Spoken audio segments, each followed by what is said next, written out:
और कहा जा रहा है कि हमारे देश में आज़ादी का ये अमृत काल है। देश की जनता क्या वाकई में इस अमृत काल का एहसास कर रही है अपने जीवन में? हमारे साथ मौजूद हैं प्रोफेसर जोगिंद्र पांडे, बनियापुर विधानसभा के पूर्व प्रत्याशी। भारत में ये अमृत काल जो शब्द है जो इस्तेमाल हो रहा है, आज़ादी का अमृत काल, ये कितना प्रासंगिक है आज के दौर में हमारे भारत के लिए और भारत की जनता के लिए? जनता क्या समझती है, उनकी समझ से सरकारें कितनी चलती है, यह अपने आप में एक शोध का विषय है, चाहे किसी की भी सरकार हो। नहीं, ये शोध का भी विषय है कि जब अमृत काल महोत्सव यह देश में मनाया जा रहा है तो देश की जो जनता है क्या उनको एहसास नहीं हो रहा है कि अभी फिर से शोध करना पड़ेगा? यह लग नहीं रहा है कि उनको अमृत काल का प्याला का जो मिलना चाहिए अमृत उनको मिला इस देश की गरीब निरीह जनता को कि नहीं मिला? जनता तो समझ रही है कि हमें कितना अमृत मिला, कितना अमृत नहीं मिला। ये राजनीतिक उपक्रम है और हमारे जैसे बुद्धिजीवियों को और आप जैसे पत्रकार को ऐसे उपक्रमों की अर्थ को समझ करके आगे बढ़ना चाहिए। क्या यह आज़ादी के अमृत महोत्सव के काल में जो इस देश में दंगे भड़क रहे हैं और उस मुद्दे पर विपक्ष जो है जो कि सरकार को घेरने का काम करे कि नहीं, इस देश में ऐसा नहीं होना चाहिए और पार्लियामेंट में बहस चल रही हो और उस मुद्दे पर मात्र 2 मिनट प्रधानमंत्री का बोलना, क्या यह आज़ादी का अमृत महोत्सव यही हो सकता है? मुझे इस बात को कहने में कोई अतिशयोक्ति नहीं है कि वर्तमान पार्टी जिसकी सरकार है, इसके 2 प्रधानमंत्री देश ने देखे हैं और स्पष्ट रूप से आपको लगे कि दोनों प्रधानमंत्रियों के काम करने के तौर तरीके पूरी तरह से अलग हैं, आपस में एक दूसरे से। देश का प्रधानमंत्री जो पार्लियामेंट का इतना बड़ा बहुमूल्य समय है और प्रधानमंत्री होकर के अगर उस पार्लियामेंट के समय का अगर दुरुपयोग करे तो बताइए इस देश का सर क्या होगा? मैं इस आज़ादी की लड़ाई में जो शहादत हमारे देश के वीरों ने दिया है, क्या जो उनकी कल्पना थी ऐसे ही भारत की कल्पना थी सर? नहीं। नेहरू के काल का भारत, इंदिरा गांधी के काल का भारत और आज के भारत को आप कहाँ देखते हैं? देश की जनता नहीं बदली है। देश की जनता कल जैसे मीडिया को मानती थी विश्वसनीय, आज भी उतना ही विश्वसनीय मान रही है। अंतर केवल आया है कि आपने अपनी भूमिका बदली है। सर, आपका स्वागत है सीएम न्यूज़ हिंदी चैनल में। धन्यवाद सर, ये आज़ादी का अमृत काल चल रहा है भारत में। ये अमृत काल जो शब्द है जो इस्तेमाल हो रहा है, आज़ादी का अमृत काल, ये कितना प्रासंगिक है आज के दौर में हमारे भारत के लिए और भारत की जनता के लिए? सबसे पहले तो मैं स्वतंत्रता दिवस के अवसर पर जितने हमारे समाज के जुड़े हुए हमसे लोग हैं और राष्ट्रीय स्तर पर देश की जनता की स्वर्णिम भविष्य की कामना करता हूँ, बधाई देता हूँ। आपने जो सवाल किया है आज़ादी का अमृत महोत्सव, यह सत्ता प्रतिष्ठान की ओर से दिया हुआ शब्द और किसी भी देश में जहां जनतांत्रिक सरकारें बनती है ऐसे समारोह के लिए शब्द गढ़ने में उनके अपने राजनीतिक निहितार्थ भी होते हैं। जनता क्या महसूस कर रही है, जनता क्या समझती है, उनकी समझ से सरकारें कितनी चलती है, यह अपने आप में एक शोध का विषय है, चाहे किसी की भी सरकार हो। नहीं, ये शोध का भी विषय है कि जब अमृत काल महोत्सव यह देश में मनाया जा रहा है तो देश की जो जनता है क्या उनको एहसास नहीं हो रहा है कि अभी फिर से शोध करना पड़ेगा? यह लग नहीं रहा है कि उनको अमृत काल का प्याला का जो मिलना चाहिए अमृत उनको मिला इस देश की गरीब निरीह जनता को कि नहीं मिला? देश की जनता तो सब समझ रही है। देश की जनता को शोध नहीं करना है, शोध करना है हमारे जैसे कथित बुद्धिजीवियों को और शोध करना है आप जैसे पत्रकारों को। ये शोध का विषय है कि क्या सरकारें जनता की इच्छा का वास्तविक प्रतिनिधित्व कर रही हैं और क्या ऐसे शब्दों का जब वो चयन करती हैं राष्ट्रीय स्तर पर किसी भी समारोह को मनाने के लिए, तो क्या हकीकत से वे नारे मेल खाते हैं क्या? ये हमारे और आपके शोध का विषय है, आम जनता के लिए मैं नहीं कर रहा हूँ, क्योंकि आप बड़ी शिद्दत से अमृत महोत्सव का अर्थ हमसे पूछ रहे हैं। तो मैं कहता हूँ कि ये हमारे और आपके लिए जरूरी है, न कि आम जनता। जनता तो समझ रही है कि हमें कितना अमृत मिला, कितना अमृत नहीं मिला। ये राजनीतिक उपक्रम है और हमारे जैसे बुद्धिजीवियों को और आप जैसे पत्रकार को ऐसे उपक्रमों की अर्थ को समझ करके आगे बढ़ना चाहिए। इसको ज्यादा परिभाषित करने की आवश्यकता मैं नहीं समझता। सर, मैं समझता हूं कि देश की जितनी भी राजनीतिक पार्टियां हैं इस देश में, भारत के अंदर, सबके अंदर बुद्धिजीवी हैं और पत्रकार भी हैं। पत्रकारों का भी संबंध राजनीतिक पार्टियों से रहा है और रहता है, कोई नई बात नहीं है। हो सकता है मेरा भी किसी से जुड़ाव हो, मैं ये नहीं कर सकता। लेकिन जो बुद्धिजीवी वर्ग है इस देश का, पत्रकार हो या बुद्धिजीवी हो, विद्वान हो, कवि हो, साहित्यकार हो, या किसी पार्टी में जो लोग रहते हैं, उनको नहीं लग रहा है कि यह जो शब्द का इस्तेमाल इस देश के लिए इस्तेमाल किया जा रहा है, आज़ादी का Amrit Mahotsav. Suppose that NDA का सरकार चल रहा है देश में, भारतीय जनता पार्टी मुख्य पार्टी है और नरेंद्र मोदी जी का सरकार चल रहा है, प्रधानमंत्री के नेतृत्व में चल रहा है। तो उस पार्टी में जो नेता लोग हैं, बुद्धिजीवी हैं, विद्वान हैं, पत्रकार भी जुड़े होंगे, तो क्या उनको यह आज़ादी नहीं है कि देश की जनता को बताएं? वो देश की जनता के प्रति उत्तरदायी हैं या पार्टी के प्रति उत्तरदायी हैं कि सही से नहीं बता पाते कि आज़ादी का अमृत महोत्सव का प्याला का जो आनंद मिलना चाहिए इस देश की गरीब दी जनता को, आम जनता को, वो नहीं मिल पा रहा है? इस पर क्यों नहीं बोलते वो लोग? आज़ादी के इस अमृत महोत्सव के काल में अभी जो 2 रोज पहले इस देश की संसद का दृश्य बना है, और मैं कहता हूं कि इसके पहले भी, अब अमृत महोत्सव का जब से मनाने का काम शुरू हुआ है उसके बाद से हम समझते हैं कि 2 सत्र संसद के इधर बने हैं, जी आए हैं। इन दोनों सत्रों की कार्यवाही को देख लिया जाए और दोनों सत्रों में काम की कितनी बातें हुई जी, कितने घंटे काम हुए और बाकी अनावश्यक बहस मुबासे में क्या समय निकला, ये जिन लोगों ने अमृत महोत्सव मनाने का अभियान शुरू किया है, ईमानदारी से उन्हीं से पूछ लीजिए तो मैं समझता हूं कि संसद के काम करने का जो तौर तरीका है वही बता देंगे कि क्या इस पार्लियामेंट में अमृत महोत्सव के हिसाब से देश की जनता की इच्छाएं अभिव्यक्त हो पाई हैं। अभी जो भारत के पार्लियामेंट में अविश्वास प्रस्ताव भारतीय जनता पार्टी एनडीए सरकार के खिलाफ जो प्रस्तुत किया गया विपक्ष के द्वारा, उसमें देश के प्रधानमंत्री माननीय नरेंद्र मोदी जी ने 2 घंटा 13-14 मिनट का भाषण उन्होंने अपना दिया है। 2 घंटा 13-14 मिनट के भाषण में जो मणिपुर का मुख्य मुद्दा था, वहाँ पे जो नरसंहार हुआ है, बलात्कार हुआ है, वहाँ जो दंगा भड़का हुआ है, हरियाणा भी एक मुद्दा था जो नूह में अभी वहाँ पर दंगा भड़का हुआ है, लेकिन इस देश के प्रधानमंत्री ने उस मुद्दे पर मात्र 2 से 3 मिनट बोला और 2 घंटा से ज़्यादा समय अपने विपक्ष और को आलोचना या जो भी है अपनी सरकार के बचाव में उन्होंने अपनी जो है कि भाषण को दिया। क्या यह आज़ादी के अमृत महोत्सव के काल में जो इस देश में दंगे भड़क रहे हैं और उस मुद्दे पर विपक्ष जो है कि सरकार को घेरने का काम करे कि नहीं, इस देश में ऐसा नहीं होना चाहिए, और पार्लियामेंट में बहस चल रही हो और उस मुद्दे पर मात्र 2 मिनट प्रधानमंत्री का बोलना, क्या यह आज़ादी का अमृत महोत्सव यही हो सकता है? देखिए, राजनीति विज्ञान का कोई बहुत बड़ा ज्ञानी हम नहीं है, लेकिन मैं इसका विद्यार्थी रहा और संजोग से पढ़ाने का भी मौका मिला है इस विषय को। जब हम लोग प्राइम मिनिस्टर के बारे में पढ़ाते हैं तो बच्चों को सबसे अंत में बताते हैं कि एक प्रधानमंत्री के ऊपर ही निर्भर करता है कि वह प्रधानमंत्री के पद को किस रूप में ढाल लेता है। उसके काम करने के तरीके, उसका व्यक्तित्व प्रधानमंत्री के पद के अनुरूप वो ढाल लेता है कि उसी के हिसाब से प्रधानमंत्री जाना जाता है। जी। और आप इस तरह से देखेंगे तो भारत के सारे प्रधानमंत्री अलग अलग देखेंगे तो सबका अलग अलग व्यक्तित्व था। मुझे इस बात को कहने में कोई अतिशयोक्ति नहीं है कि वर्तमान पार्टी जिसकी सरकार है, इसके 2 प्रधानमंत्री देश ने देखे हैं और स्पष्ट रूप से आपको लगे कि दोनों प्रधानमंत्रियों के काम करने के तौर तरीके पूरी तरह से अलग हैं, आपस में एक दूसरे से।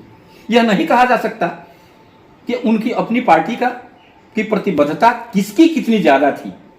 दोनों ही प्रतिबद्ध थे, दोनों के ही काम करने के तौर तरीके अलग हैं। इसी तरह से कांग्रेस के भीतर भी जितने प्रधानमंत्री हुए हैं, एक पार्टी के होने के बावजूद भी सबके काम करने के तौर तरीके अलग रहे। जब भी आप किसी एक का विश्लेषण कीजिएगा तो पाइएगा कि पूरी तरह दूसरे की कसौटी पर वो खरा नहीं उतरता। तो आप अगर व्यक्तिगत रूप से मुझसे पूछना चाहते हैं कि वर्तमान प्रधानमंत्री जी ने एड्रेस किया कि नहीं मणिपुर के सवाल को, तो मैं ये कहूंगा कि वो उनके काम की जो शैली है, उस शैली के द्वारा ही यह प्रायः प्रकट होता है कि देश के जो ज्वलंत मुद्दे होते हैं, जिसको जानने की जनता में और विपक्ष में ज्यादा उत्सुकता रहती है, पता नहीं अज्ञात कारणों से वो वरीयता के क्रम में दूसरे तीसरे नंबर पर क्यों डालते हैं और क्यों दूसरी बातें करते हैं, ये तो वही बता सकते हैं। लेकिन जनता यही समझती है कि प्रधानमंत्री जी को उस मुख्य मुद्दे पर और प्रमुखता से और गहराई से और वरीयता क्रम में ऊपर रख करके बात करते तो और बेहतर। एक पार्लियामेंट का आम सदस्य इस तरह का भाषण दे पार्लियामेंट में जा करके, तो उसको माफ किया जा सकता है कि चलिए हो सकता है पार्लियामेंट में गरमा या प्रजातंत्र को डेमोक्रेसी से सही नहीं समझा। एक देश का प्रधानमंत्री जो पार्लियामेंट का इतना बड़ा बहुमूल्य समय है, और प्रधानमंत्री हो करके अगर उस पार्लियामेंट के समय का अगर दुरुपयोग करे, तो बताइए इस देश का सर क्या हो। मैं यही तो आपको पहले अपने प्रश्न के उत्तर में दे चुका हूं कि देश की जनता ने तय किया है कि इस पार्टी को हुकूमत करना है, और पार्टी ने तय किया है कि इस व्यक्ति को प्रधानमंत्री होना है। उस व्यक्ति ने तय किया है कि प्रधानमंत्री के पद को हमें इसी के रूप में डालना है। तो ये देश ऐसे चलता रहेगा। ये देश जनता चलाती है, और जनता को अगर ये स्वीकार है तो मैं समझता हूं कि इसमें ज्यादा हमारे लिए कोई गुंजाइश, हम विरोध नहीं है तो विरोध कर सकते हैं, जो समर्थक है वो समर्थन कर सकता है। लेकिन प्रधानमंत्री देश को अगर ऐसे ही संचालित करना चाहते हैं, और वो चाहते हैं कि प्रधानमंत्री पद की गरिमा के अनुकूल उनका यही आचरण है, यही विषय है, तो मैं समझता हूं कि जनतंत्र में जहां वोट की सरकार है, वहां हमारे जैसे गैर राजनीतिक और निष्पक्ष लोगों के लिए ज्यादा बात करने की गुंजाइश इस पर नहीं होती। चलिए लास्ट सवाल सर आपसे, इस आजादी की लड़ाई में जो शहादत हमारे देश के वीरों ने दिया है, क्या जो उनकी कल्पना थी ऐसे ही भारत की कल्पना थी सर? नहीं, इसका एक जवाब है नहीं। नेहरू के काल का भारत, इंदिरा गांधी के काल का भारत और आज के भारत को आप कहां देखते हैं?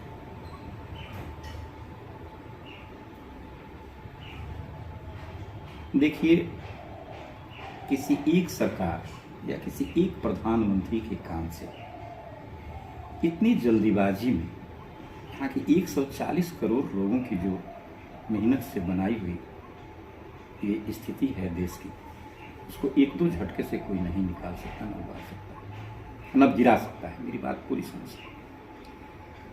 आप जो कहना चाहते हैं, तो मैंने पहले ही अपनी बात में कहा कि जो अमृत महोत्सव है, यह एक शोध का विषय है कि देश के उन लोगों ने जिन्होंने इस देश को आज़ादी दिलाई, जो अपेक्षाएं इस देश से किया, भविष्य की सरकारों से किया, उसके अनुकूल काम हुआ है कि नहीं, और उस काम के आधार पर ये नारा जो अमृत महोत्सव है उससे मेल ये खाता है कि नहीं। मैंने आपके सवाल का जवाब पहले ही दिया है कि यह आम जनता के लिए नहीं, लेकिन कथित रूप से हमारे जैसे और आप जैसे लोगों के लिए शोध का विषय है। इस पर शोध होना चाहिए। मैं जब भी शोध की बात करता हूं तो पूरी जिम्मेदारी से बात करता हूं कि इस देश के लोगों ने तथ्यों के आधार पर बात करना और तथ्यों के आधार पर बात समझना, दोनों के ही रास्ते रोज बंद होते जा रहे हैं। पहले भी मत मतांतर थे, विचारधाराएं अलग अलग थी, सरकारें अलग अलग तरीके से बनती थी। मैं सरकारों से अधिक मतदाताओं से कहना चाहूँगा, अपने लोगों से कहना चाहूँगा कि आप किसी की बात सुनते हैं तो शोध केवल इसका अर्थ ये नहीं है कि हम बड़ी बड़ी किताबों से और बड़े पुस्तकालयों के बीच बैठ करके करें। शोध का मतलब ये होता है कि अगर कोई बात हम सुने तो उसके तथ्यपरक जांच पड़ताल करके उसको स्वीकार करें और उसको अस्वीकार करें।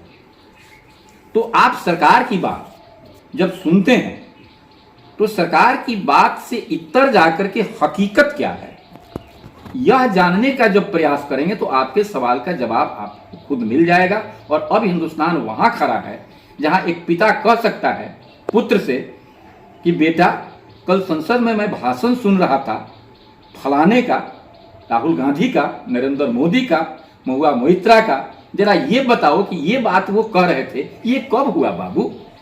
तो वो अगर पुत्र निष्पक्ष होगा तो वह अपनी पुस्तक से निकाल करके बात बता देगा कि पापा, पिताजी, यही सच्चाई है। लेकिन अगर किसी ने मन बना लिया है कि नहीं, मैंने जो सुन लिया वही अंतिम सत्य है, इसके आगे कोई सत्य नहीं है, तो फिर तो मैं यही कहूंगा कि इसके आगे हमारे जैसे लोग कुछ नहीं कर सकते हैं, क्योंकि ये चलन समाज में चल पड़ा है। मैं आपको बड़े दुख के साथ कहना चाहता हूं कि जब हमारे साथ हमारे जैसे लोग समाज में बैठते हैं, हम बात करते हैं, और जब हम उनको कुछ कहना चाहते हैं तो अपना ही साथी, अपना ही परिवार, अपना ही घर का लोग, अगर आप क्या कहिएगा, कल मैंने टीवी देखा, रात हम देखें कार्यक्रम हमने देखा है, आप क्या कहिएगा, उनको उसकी बात जो एक एंकर आपकी तरफ बोलता है वह उनको गीता, बाइबल और कुरान की लाइन लगती है। और हमारे जैसे लोग जो कुछ पढ़ लिख करके कोशिश करते हैं कि आपके मन में कुछ बात बताएं, तो आप हमको हवाला देते हैं कि नहीं मैंने कल तो देखा है चौधरी जी ने ऐसा आपको सुनने की जरूरत, चौधरी जी की बात के सामने पांडे जी की बात सत्य नहीं है। ये बाइक पर आप जो दिखाएंगे वही लोगों को ठीक लगेगा। और बाइक आप कह देंगे कि जोगिंदर पांडे की सारी बातें गलत थी, तो आपकी बात मानेंगे, वो हमारी बात नहीं मानेंगे। इतना इस देश के लोगों को भरोसा है। और मैं फक्र के साथ कहना चाहता हूं कि ये बड़ी अच्छी प्रवृत्ति है इस देश के लोगों ने तो, कि उन्होंने सदैव 1947 के बाद से, देश आजाद होने के बाद से पत्रकारों पर चौधरी जी बड़ा भरोसा किया। मीडिया पर इस देश की जनता को बहुत भरोसा है। लेकिन अभी तो विश्वास, मैं ये कह रहा हूं कि मीडिया पर देश की जनता को बहुत भरोसा है। और इस देश के जनतंत्र को खड़ा करने में मीडिया ने बड़ा अहम रोल अदा किया है। देश की जनता वैसी ही है, देश की जनता नहीं बदली।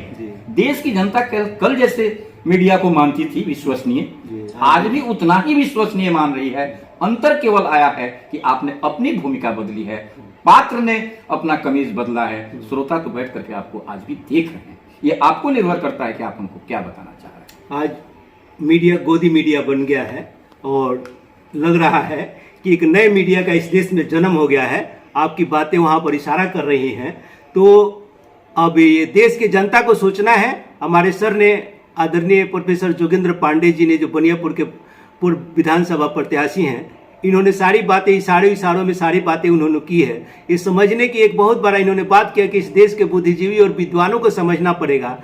क्योंकि बुद्धिजीवी और विद्वानों को इसलिए समझना पड़ेगा कि बुद्धिजीवी, विद्वान या पत्रकार से ही देश की जनता आशा करती है कि वे हमें सही तथ्यों की जानकारी देंगे और उस आधार पर अपने दिमाग को, अपने मन मस्तिष्क को उन्होंने प्रिपेयर करती है। देश की जनता उस आधार पर वोटिंग भी करती है, उस तरह से जीवन जीना भी चाहती है। लेकिन अगर देश का चौथा स्तंभ ये पत्रकार भी इस तरह का निकले और बुद्धिजीवी और विद्वान भी इस देश को भटकाने की कोशिश करें, तो वाकई में इस देश का बहुत ही हानि होगा। और इसी देश में हम लोगों को रहना होगा। इस देश में शांति, सद्भावना बहुत जरूरी है। मैं आशा करता हूं कि देश की ये अमृत काल, जो हम मान ले रहे हैं कि अमृत काल चल रहा है, जो शासन प्रशासन का और सत्ता का ही शब्द है, तो ये अमृत काल इस देश के गरीब और जो मजबूर इंसान हैं उनको भी इसका एहसास हो और इस देश का बुद्धिजीवी और विद्वान अपने जो सोच है वो जनता के प्रति सकारात्मक और ईमानदारी से रखें, ताकि इस देश का भविष्य बढ़िया हो, इस देश की जनता का भविष्य अच्छा हो और आम गरीब गुरुआ के पास भी इस आज़ादी की रोशनी, अमृत काल का प्याला का जैसे कि कुछ उनको सुगंध कम से कम मिले, ताकि ये लगे कि इस देश आज़ाद भारत में लड़ रहे हैं। जो हमारे देश के लोगों ने कुर्बानियाँ दी ही इस आज़ादी के लिए, तो वो इस आज़ादी का आनंद भी इस देश की जनता को मिलना चाहिए। इसी शब्दों के साथ मैं Vikram Chaudhary, CM news Hindi channel से आपसे गुजारिश है कि आप कमेंट बॉक्स में कमेंट जरूर करेंगे, हमारी बातें कैसे लगी आप सभी को। नमस्कार।